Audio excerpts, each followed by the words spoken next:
সকালবেলা ঘুম থেকে উঠে গরম গরম চিতল পিঠা, তাও আবার চুলার ধারে চেপা শুটকির ভর্তা দিয়ে খেতে কার বা ভালো না লাগে। তো ভিউয়ার্স, আসসালামু আলাইকুম, কেমন আছেন সবাই? ঈদ মানে আনন্দ, ঈদ মানে খুশি, ঈদ মানে আনন্দ হবেই তো, কারণ মুসলমানের ধর্মীয় উৎসব হচ্ছে দুইটা, ঈদ উল ফিতর, ঈদ উল আজহা। আর সেই ঈদ উপলক্ষে আমরা বেড়াতে আসছি বড় আপুর শ্বশুর বাড়িতে। আর বড় আপু বলতেছে এসেছো ভালো, তোমরা আসলে আমার কাছে অনেক ভালো লাগে।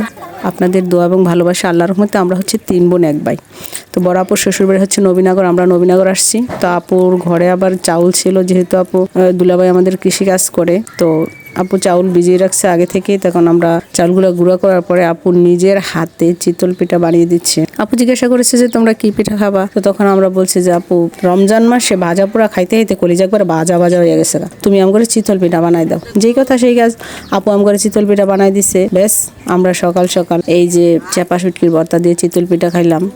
তো ভিউয়ার্স, আমাদের ব্রাহ্মণবাড়িয়ার মানুষ কিন্তু অতিথি আপ্যায়নে সেরা। তো আমাদের বাড়িতে আসবেন, অবশ্যই আমার আপুর হাতে পিঠা খেয়ে যাবে।